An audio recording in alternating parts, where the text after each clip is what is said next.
And good afternoon, everyone. Charles Moscowitz. I am back for the third time today. Great doing broadcasting today. Reminds me of the old days when I used to do talk radio many years ago. And it's the kind of thing I'm getting back into now, actually. And I'm joined by an old pro, actually, in talk radio, that being Bill Tatro, who is an economist. And we do need to talk to an economist right now. Bill, thanks for joining me today. Pleasure to be here, Charles. Love the technology. You know, it's amazing what you can do now. I mean, anyone can be a media mogul.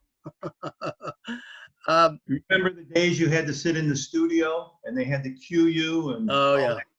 and when the train left the station, if you weren't on it, forget it. You had to That's be right.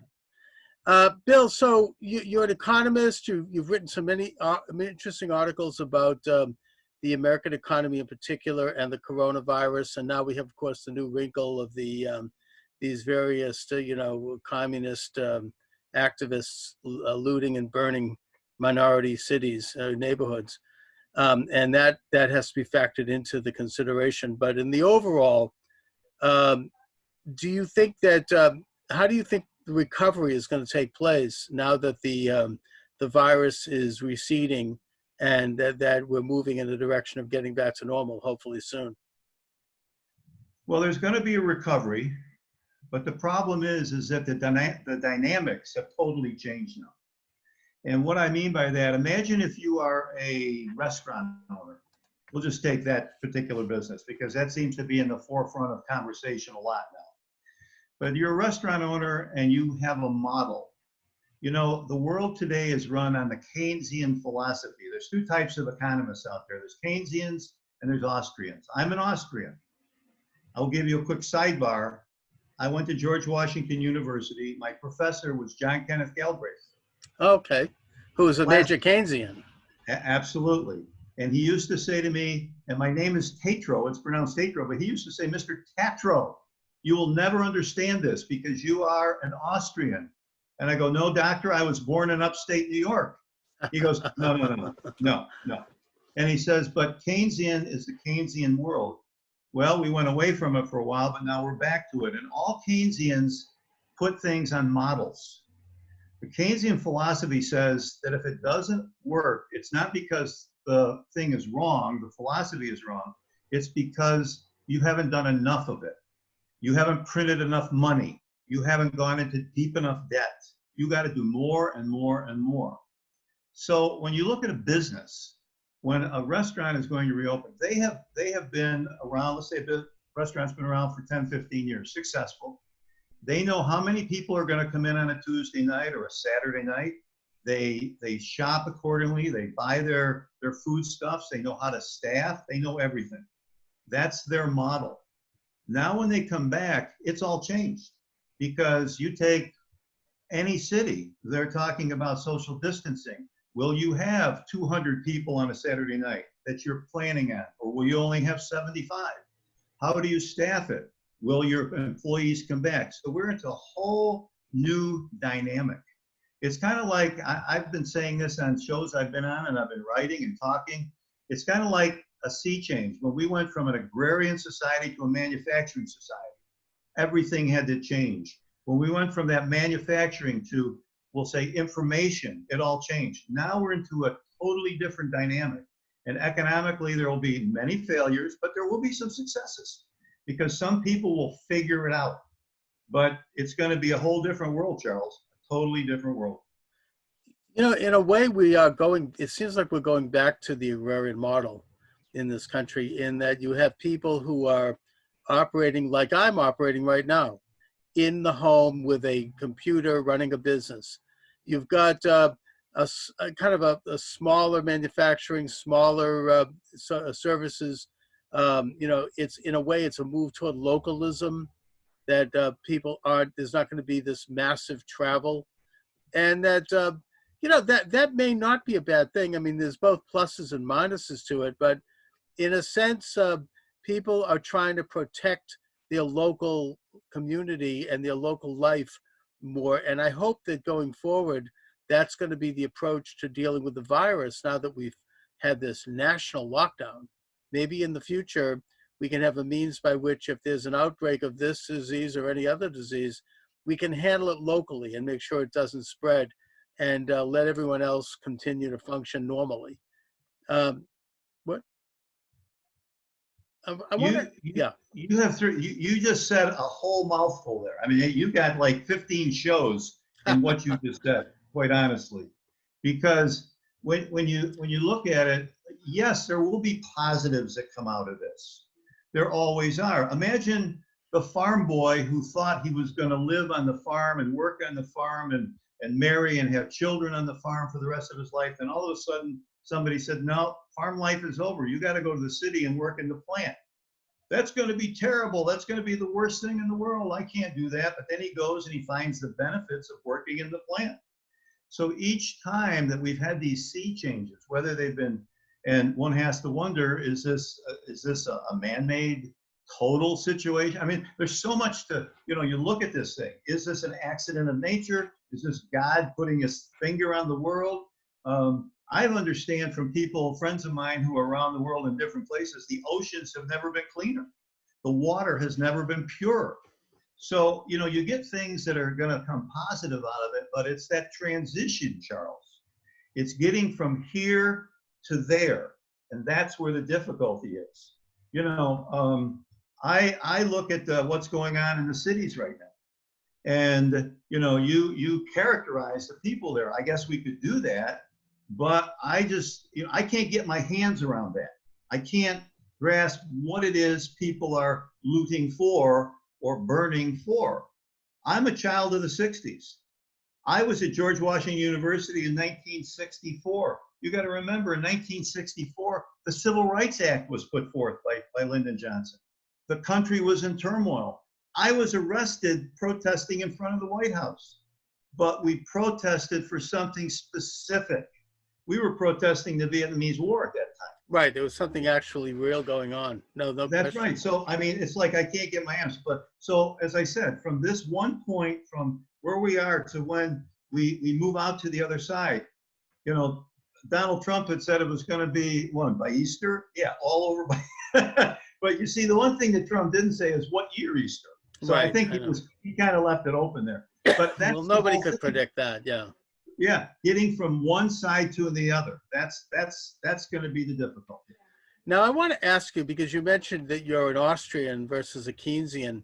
I saw the interview recently with Federal Reserve Chairman Jerome Powell on 60 Minutes, and he clearly is a Keynesian. I mean, he was saying that the problem right now is that Congress and the government is not spending enough.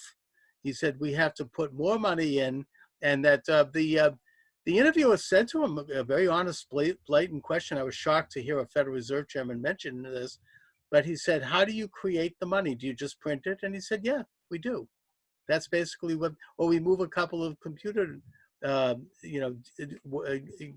mouses around and click. And the argument that he made was basically that in a time like this, when there is a major contraction in production, and a major, removal of employment and all of the things that accompany that contraction, you have to spend more to keep everybody afloat and to make sure that things continue to function. It's not a time to cut back, and that once things are back to somewhat semblance of a normalcy, that's when you do the cutting back, and that it's this kind of like a wave. I mean, you pump money in when there's a downside, you pull the money back out when there's an upside. And I think that that's basically the summation of the Keynesian idea, isn't it? Oh, you're absolutely right. And as an Austrian, who am I to question Jerome Powell? But that would be like saying, let's see, Jerome Powell is simply echoing the prior Federal Reserve chiefs going back to Greenspan. They've Sure. all had the same exact policy. If you go back and think when Greenspan cut interest rates after 2000, then when Bernanke in 08 kept the interest rates down, we got started quantitative easing, which by the way is nothing new. I mean, that's been around forever and ever, but primarily started by the Japanese. You see where they are 3 decades later, no growth, stagnant, okay? But Jerome Powell is simply echoing the Keynesian philosophy which is, again, just print, print, print. And if it's wrong, well, print more. And so when he said, you know, the Federal Reserve has a checkbook, you and I would get arrested for writing checks with no money.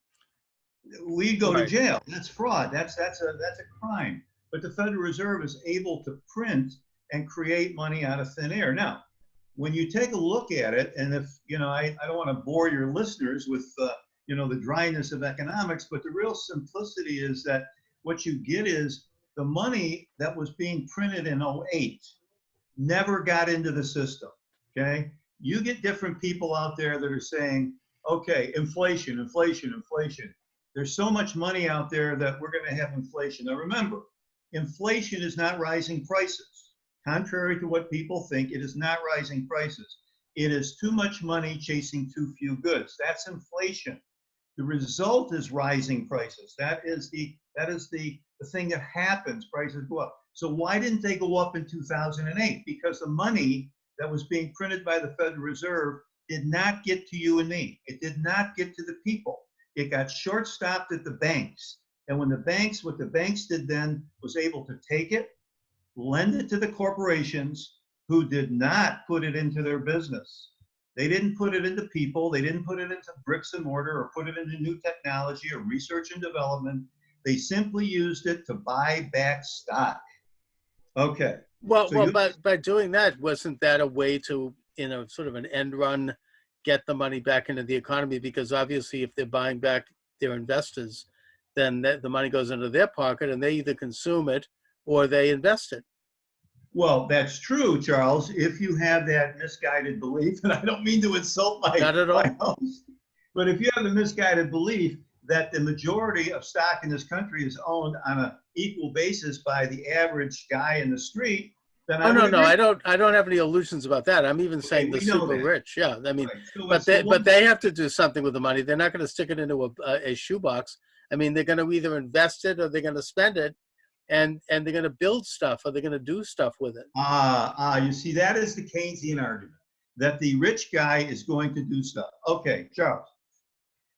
Warren Buffett walks into the local sandwich shop, okay? Hmm. And he walks in, and the 10 people who normally go in there don't have any money, so they can't go in there and buy the sandwiches.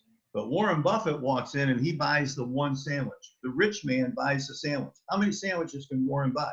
If he's buying it for the total community, that's one thing, but he's not. He buys one sandwich. This Hmm. was the problem back in 1929. Nobody had any money. But when you take a look in 29 or 30, 31, 32, 33, but when you look, the rich people went through the Depression very easily, very well. They did very well.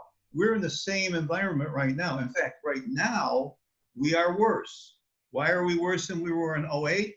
Because all of a sudden, not only do the people out there not have any money, they don't have any jobs. Now, all of a sudden, unemployment rate runs to 25%, 20%, whatever number you want to throw at it. But I would argue, and it's always good to have that, you know, back and forth with the host and the guest. I would take the position that the idea of trying to get the money into the system somehow has gotten once again backstopped. Who made a lot of money in the first? Let's get the money into the system with the payroll and stuff like that. I know the big banks, they were set up. Did any of the government's money go through local banks? No. It went through the big majors. They got their piece of the action first. How many people out there have actually been getting checks? I don't know. Now they're starting. I haven't got mine. Where's my No, 1,200? actually, I think a lot of people are. I haven't gotten one either, but I think a lot of people are getting them, and people are getting. Now that brings me to the question of unemployment. I mean, you've got 14 million people who are temporarily unemployed.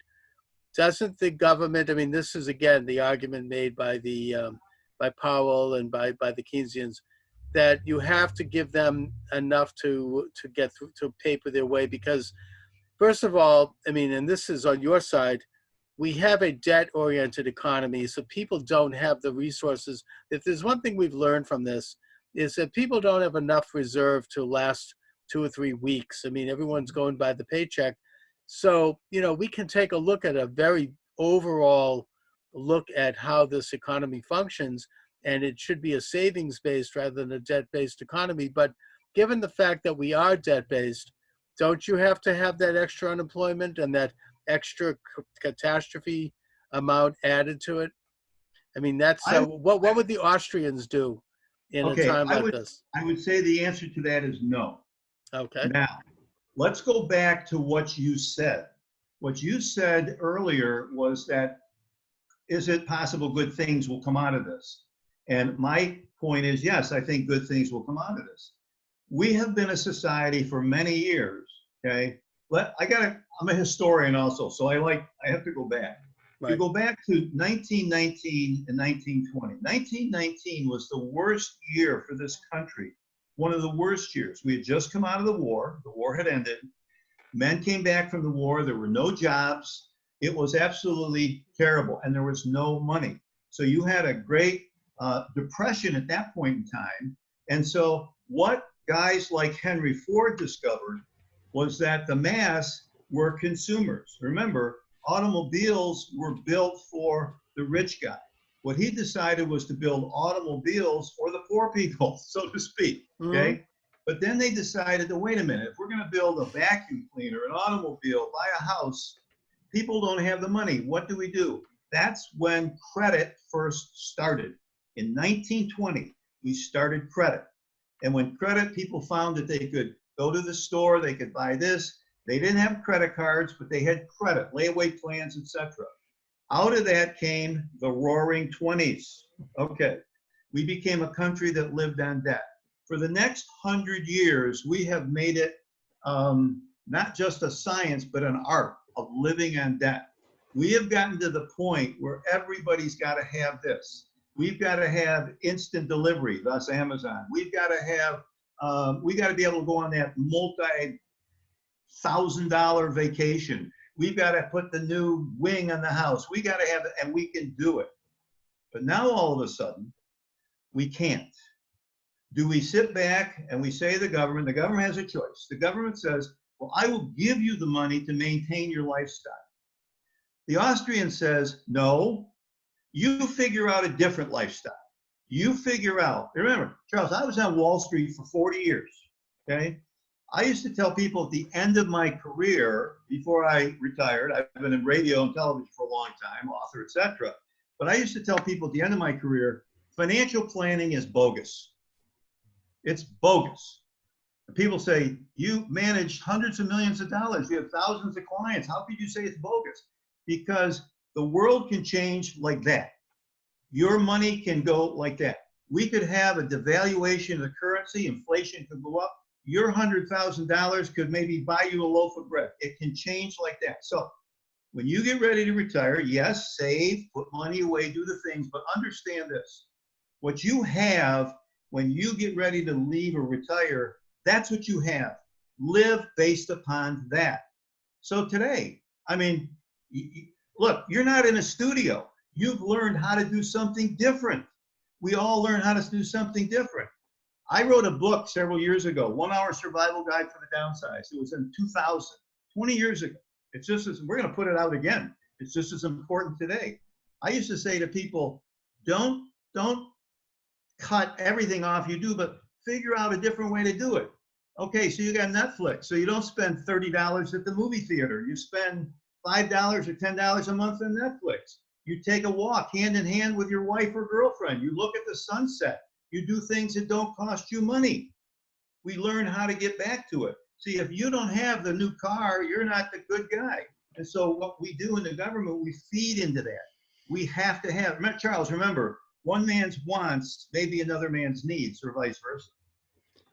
Well, first of all, I mean, I think that you obviously have to have some credit in an economy because you can't No afford, argument. you can't buy a house with cash. You can't buy a car with cash. You know, there are big items that we do need or can justify that are just going to be expensive. I mean, I think that I would agree that if we have more of a transition toward a savings-based economy as opposed to a debt-based economy, then that's a good thing. But you know, in a time like this, given the fact that we do have a debt-based economy, we can't just do that overnight. You can't just wave a wand. It has to be a transition. And I think the transition is ultimately, and this might sound very controversial, but I believe that the federal government and the Treasury Department and the Congress need to buy back the debt from the Federal Reserve over time and phase it out, and then issue currency directly based upon what the economy requires, interest-free. That this would result in a situation by which, the money will be worth what it's worth. It won't be a debt instrument, and that and to mirror that, people and states and governments, and they would also operate on the actual cash that they have, that they've created. It wouldn't be a balloon. So you want to monetize the debt. I mean, that's monetization of the debt, Yes. which is what we're doing right now. And it's probably a positive development here. I think it has to be done slowly and carefully, because you have to make sure that people who have, securities, who are retired, and people who, that everybody's, the bonds are stable and that everything goes properly. There may have to be some haircuts involved, maybe. But I think if it's done carefully and over time, then we could move to a savings-based economy and a more localized economy, and not this one that we have to then balloon up the debt every time there's a crisis. But right now, today, we have to do that because of the economy. We can't just, it's just the facts on the ground, so to speak. Okay, so let me throw this at you. Okay, so now I'm gonna play host and you be guest. Okay, I'll throw this out at you. Okay. Right? Okay.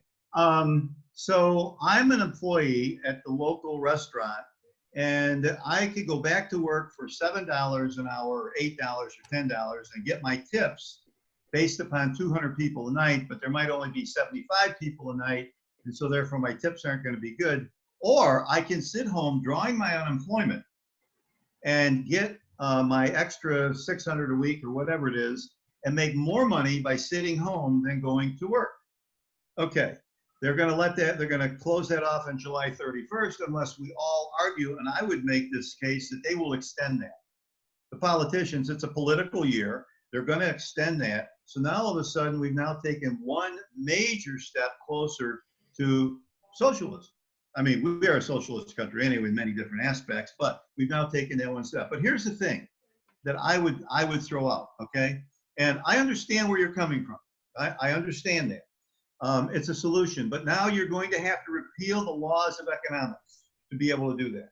And what I mean by that is, if all of a sudden, if they're monetizing the debt, and every time we get into trouble, why send me $1,200? Why not send me $5,000? Make it more comfortable for me. And some politician will say, didn't we hear Bernie Sanders say, you shouldn't get $1,200, you should get $2,000 or $3,000, Sure. whatever it is, right? Okay, so now the guy who is, what comes to mind, Charles, is the picture in 1927, 1928 of the guys with the wheelbarrows in Germany with money in the wheelbarrow being paid at noontime. Nobody ever asked, I have students and people like I teach them like that, say, well, why did they pay them at noontime? Very simple, because if they didn't pay them at noon, they would have to wait to buy the bread in the afternoon, and it was much more expensive in the afternoon because it kept going up and up and up and up. They got paid at noontime. With that cash, they were able to buy the bread. That's what you'll have. You monetize that debt. And Powell knows that. Okay, ultimately, eventually, okay, we will, as we move to the other side, you monetize the debt, money's going to be worth basically nothing. I mean, since the Federal Reserve started in 1913, the dollar is 97% in purchasing power less than it was then.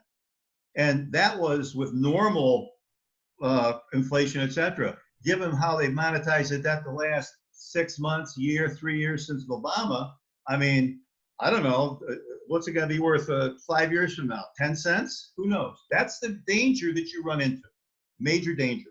Well, the only thing that might counteract that is if production increases, if you have more of a need for money, because you've got more people, doing A, B, and C, and you need, money for transactions, and you've got more people saving. And, in other words, if there's an overall increase in product in national production, then that would absorb the extra money. Okay, so And you're going with supply and demand. You're saying a greater supply will meet the demand. And so if we have more supply, obviously, and as Galbraith used to tell me, supply and demand dictates everything. I mean, everything is driven by supply and demand. It's right, possible. I yeah. don't agree with that, but it's possible. Well, that plus the ultimate constriction of excess monies by retiring the debt through the as I said, the Treasury actually creating money and buying back the bonds slowly, so it doesn't result in inflation. I mean, these things have to be done over decades, but we're talking maybe a little bit more philosophically here, that we want to learn lessons from this particular crisis and move the country toward a savings-based economy. I don't even think you and I disagree that much on that. No, let's go back for something, okay? The expansion of the Federal Reserve's balance sheet was so dramatic that, at last year, at the end of 2019, the Federal Reserve Powell put forward the beginning of the reduction of the balance sheet. Right. That freaked out Wall Street so badly that we had a major plummet, and all of a sudden Powell and the rest of the Federal Reserve officials go on TV and go, "Oh no, we're done. That's it. No more. In fact, we're going to reinstitute quantitative easing. As a matter of fact, and this is before the coronavirus hit, right? Right, sure. And we're going to kind of a status quo. So the question becomes, what is driving all of this? Is it Wall Street that ultimately is the raison d'etre for the Federal Reserve? Okay. I mean, everybody recognizes that if you don't reduce the balance sheet, the inflation aspect will be there. But is that a bad thing for Wall Street? Is it a bad thing for the market? Is it a bad thing for that 1%? Now we get back to circle all the way around. What's really happening here? What is, I'm an author. I like novels. Okay. I've written novels. I like all this stuff. And so I look at this as the great conspiracy theory. Who's driving all this? Is this just happening by accident, or are we really having something done? Okay. Charles, I want to show you one thing. Okay. I don't know if you can see this. Can you see that? Yes, I can. 44th Okay. presidential what? I don't see the whole thing. The presidential conspiracy. Okay. Is this a book? Now, did you write this? it's by me. Okay. Okay. I wrote that book in 2016. What's ironic about this, and I've had people, it's all pretty well, okay? And what's ironic is I've had people calling me up and sending me emails and say, everything in your book is coming true. Coming true. Right. And I said, what do you mean coming true? I said, I know it's coming true, but now with the riots, that in your book, your president wants to not have an election. So what happens? There's a creation of riots in city after city after city, and ultimately martial law is called. And since there's martial law, there's no election. Now, I know this is terrible that I just did that. Self-promotion. All right. Well, Hey. why not hold it up? It's a real concern. I mean, so that's the book. Okay. If people want to read what's going to happen, it's a very quick read. Okay. It's a very fast read. I think you can get it for like, I don't know, 99 cents on Amazon. So anyway, but that's my self-promotion. But no. I mean, it's a very troubling thought, and yeah. I don't think it's going to happen like that. I think that if we had a liberal in the White House right now, like a Hillary Clinton or one of those sort of establishment types, we probably already would have martial law because of the coronavirus. We would have had concentration camps. I don't mean that in the Nazi sense, but I mean, they would have been sending people away who would dare to step out on their lawn too long, because they weren't sheltered, or, we would have had entire industries nationalized, which is what Mayor of New York, Bill de Blasio, called for. But because we had Trump, who's more conservative and who believes in more of a limited government, that didn't happen. He basically worked with the states. He worked within the constitutional system. He helped as a last resort, as a stopgap, but he allowed the states each to develop their own policies based upon their own individual level of crisis. And of course, we've seen what's happened with that. You've seen some of the more authoritarian blue states, so-called, the left-wing states, become drunk with the power that was involved there. But it didn't happen on a federal level, and I don't think it's going to happen now. I think there are forces in the country that would like that to happen. It probably would have already happened, but I don't think Trump is going to go that way. I think he's going to continue to operate carefully and within the constitutional purview. I would hope so. Remember, that was a novel, okay, and it was written when Barack Obama was president. Right. I was asked on my radio show at the time. I'm on 1510 in Phoenix, okay, and prior to that, well, that's a long time. My history goes back. I'm old, Charles. So, but I was asked the question, where did Obama come from? And I couldn't figure it out, so I wrote this book about him. And so people say, well, then you're anti-Obama and you're pro-Trump. I said, no, I am not anti or pro either one. I take every president going all the way back. I look at their each individual situation. There are things that I disagree with President Trump. There's things I agree. There's things I disagree. Now, sometimes more with different ones like Obama or Clinton and like that. Maybe there are things I did agree on. Someone once said, well, what do you think about Lincoln and Washington? I said, the jury's still out on those guys. I make decisions slowly on these characters. But the bottom line is situations will dictate, okay?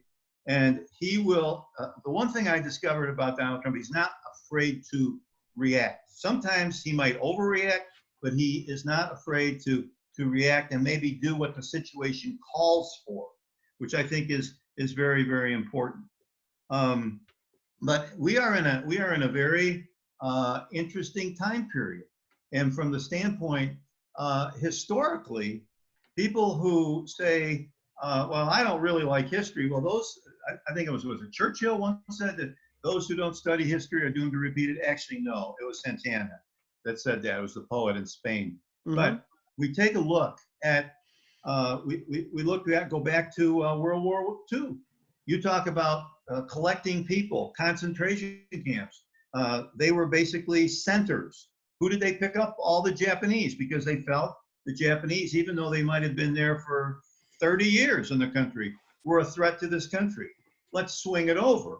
All right, you, Charles, take a conservative stance. I take a conservative stance. Maybe the powers to be think we are a threat to this country. Come pick us up. It has been done before. It's not unprecedented. No, it's not. It's simply a repeat of history. And so I would say that given the people who want to be in power, okay, especially like as an example, I look at Minnesota drives me crazy, Charles. Okay, I'm not talking about the Minnesota Viking. I'm talking about a liberal state controlled by liberals, controlled by Democrats, hasn't voted for Republican. I don't even think they went for Reagan. I mean, forever, right? And yet, where did most of the violence in the city start? Where did it start? It started in Minneapolis, okay? And the state is like deteriorated. So to me, you look at that state, it's the death of liberalism, right? Right there. But with all due respect to this whole thing, could they win the next election and win everything? Anything is possible in this all of impossible world that we've got out there. Sure. It is crazy. So you don't know. I mean, it gives you a lot to talk about. No, I mean, all we could do is put out the message as best we can and hope to reach people. But I mean, I do think, I mean, I don't know if this is what you're saying, but I do think that this is an example of the failure of the liberal left in these states. And you look at California also. I mean, it's a disaster. So is in New York. But will that move the needle in terms of people thinking about their liberalism? I think it might. I think that we could see the Democratic Party, which has been completely captive by them, put out of business for the next 30 years. I mean, this is maybe from my mouth to God's ear, but I mean, I think that with these catastrophes, you could see it, and I think that they know it. So, anyway, Bill, but this has been a really interesting talk. let my listeners and viewers know where they can get your book and get information about you and your website or anything else you'd like to share. Yes, thank you very much. You can go to Bill Tatro. It's spelled T as in Tom, A, T as in Tom, R-O, BillTatro.com. That goes to my website. You can try a 7-day free trial. My podcast, okay, and my website and I Talk is for subscription, okay. When I left radio and decided to go back in several years ago, and I retired, and I said to my producer, I want to do something, but I want to get paid for it, okay? And I want to get paid. So we have subscribers all over the world, and we do our show 3-4 times a week. It's on everything. It's finance. It's on everything, okay? And so we do that. Then I do, and that is that. That's that particular thing. Then I do the daily, the podcast. I should say the podcast, which is I call it the Daily Dose. Daily Dose with Bill Tatro. It is about 5 to 6 minutes. That's it. Mm-hmm. I talk history. I talk finance. I talk everything. That's free. You can go on Bill Tatro or Daily Dose with Bill Tatro. That's every single day. If you've got 6 minutes, listen to it. Good. Because I teach you right now this week, we're talking about derivatives in the market, and I educate, I talk history, I talk finance, and it is all very informative, and I would listen to it myself if I wasn't doing it. So no, I'll be checking it out, believe me. yeah, it's 5 to 6 minutes a day. That's it. They can follow me on Twitter on the Tatro Show, Tatro Show. But to get it all, just go to BillTatro.com. And that gives everything. This book, 44th, The Presidential Conspiracy, they can get, and they should get it. It's very, it's good. And I'll just show you one more, because we're going to put this out, not in book form. We're going to put this out strictly as an ebook, The 1-Hour Survival Guide for the Downsides, what you need to know when you're let go. I put it out 20 years ago. I've updated it. We're going to call it the Corona version and COVID-19 version. So that's coming out in about a month. Good. I'm supposedly retired, but I'm working more than I did before. There you go. No, very interesting. I hope to be in touch with you from time to time. I would like to make this a frequent thing. I think I've enjoyed it. And I find us on the same wavelength, but then we got to be off a little bit. That makes for good radio. Exactly. All right, Bill Tatro, listen, I want to thank you for joining me. Great talking with you. Have a great afternoon. Charles, thank you very much. Have a gret day. All right, Bill. Take care. Okay, buddy. And I'll send you a link to YouTube once it's up. Super. Good. Thank you. Thank you. All right.